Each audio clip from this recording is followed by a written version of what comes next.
The Curse of Ravenwood Cemetery. Ravenwood Cemetery had always been a place of dark legend in the small town of Ashwood. The crumbling headstones and rusty iron gates seemed to whisper tales of the dead who lay within. For as long as anyone could remember, the townsfolk had avoided the cemetery, fearful of the evil spirits that lurked among the shadows. But one person was not afraid. 17-year-old Jake, the Snake, Stevens. Jake was a teenage rebel, always looking for the next thrill and never backing down from a challenge. He had grown up hearing the ghost stories and urban legends about Ravenwood Cemetery, and he didn't believe a word of them. One dark and stormy night, Jake decided to explore the cemetery for himself. He snuck out of his bedroom window and made his way to the cemetery gates, laughing to himself as he pushed them open with a creak. As he walked deeper into the cemetery, the wind howling through the trees and the rain pounding against his face, Jake felt a thrill of excitement. This was it, the ultimate adventure. He was going to explore the depths of Ravenwood Cemetery and prove to himself and everyone else that it was just a bunch of old bones and dust. But as he turned a corner, Jake stumbled upon a grave that made his blood run cold. It was an old, weathered headstone, with a name and date that seemed to leap out at him. Emily Wilson, died 1850. Jake felt a shiver run down his spine as he read the name. There was something about it that seemed familiar, something that tugged at his memory. And then, as he looked closer, he saw it. A small, rusty locket buried in the dirt at the base of the headstone. Jake's heart was racing as he picked up the locket and opened it. Inside, he found a faded photograph of a young girl with a hauntingly beautiful face. It was Emily Wilson, the girl who had died in 1850. As Jake looked at the photograph, he felt a strange sensation wash over him. It was as if he had been transported back in time, to the era when Emily Wilson was alive. He saw her walking through the cemetery, her eyes fixed on him with a mournful gaze. And then, just as suddenly as it had begun, the vision was over. Jake was left standing alone in the cemetery, the locket still clutched in his hand. He felt shaken and confused, unsure of what had just happened. But as he turned to leave, Jake heard a faint whispering in his ear. It was a soft, melancholy voice, and it seemed to be calling to him. "Jake," the voice whispered, "come back and visit me again soon." Jake spun around, but there was no one there. The voice seemed to be coming from all around him, echoing off the headstones and trees. And then, as he stood there frozen with fear, Jake saw a figure emerge from the shadows. It was a girl with a white dress and a face that was deathly pale. She was walking towards him, her eyes fixed on his with a mournful gaze.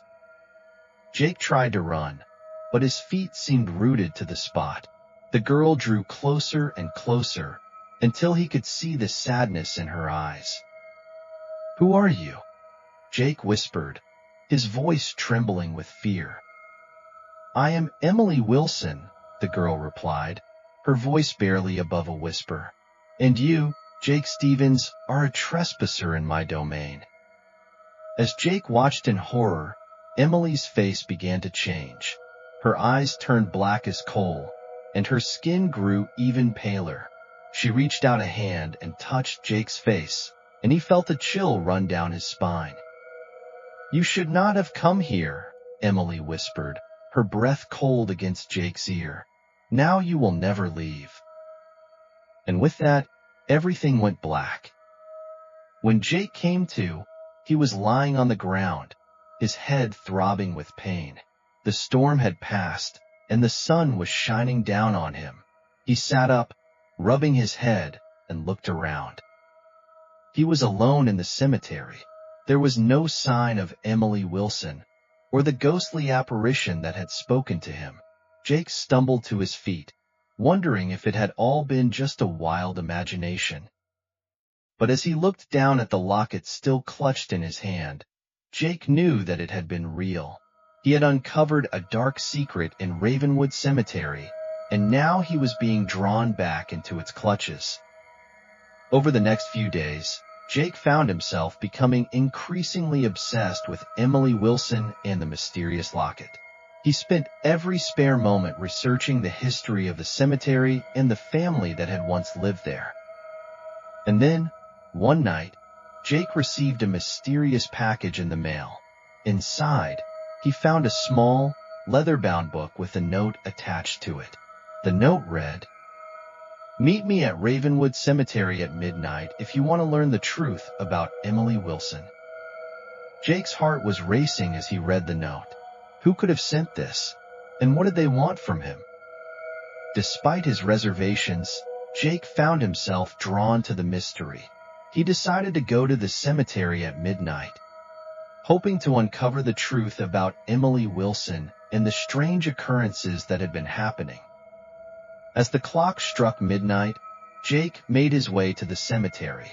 The moon was full overhead, casting an eerie glow over the gravestones. Jake walked through the gates, his heart pounding in his chest. Suddenly, a figure emerged from the shadows. It was a woman with long, curly hair and a white dress that seemed to shimmer in the moonlight. "Welcome, Jake," she said, her voice low and husky. "I've been waiting for you." Jake's eyes widened as he realized who the woman was.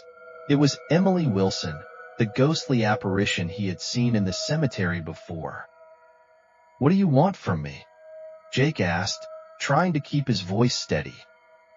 "I want to tell you my story," Emily replied, her eyes gleaming with a mischievous light. "A story of love, loss, and betrayal. A story that has been hidden for centuries." As Emily began to speak, Jake felt himself being drawn into a world of horror and suspense. He listened, entranced, as Emily told him the dark secrets of Ravenwood Cemetery. But as the night wore on, Jake began to realize that he was trapped. Emily's story was not just a simple tale of ghostly apparitions and unrequited love. It was a web of deceit and betrayal that went far beyond the grave. And Jake was caught right in the middle of it. "Emily, what's going on?" Jake asked, his voice shaking with fear.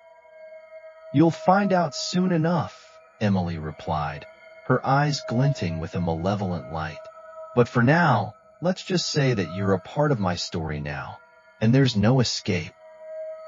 As Emily's words echoed through the cemetery, Jake knew that he was in grave danger. He had to get out of there, and fast. But as he turned to run, he felt a cold hand on his shoulder. "You're not going anywhere, Jake," Emily whispered, her breath cold against his ear. "You're going to stay right here with me, forever." And with that, everything went black. When Jake came to, he was lying in his own bed, his head throbbing with pain. It was morning, and the sun was shining through the window. But as he sat up and looked around, Jake realized that something was terribly wrong. His room was different, the furniture rearranged, and on his nightstand, there was a small, leather-bound book with a note attached to it. The note read, "Welcome to your new life, Jake. You'll be staying here with me forever."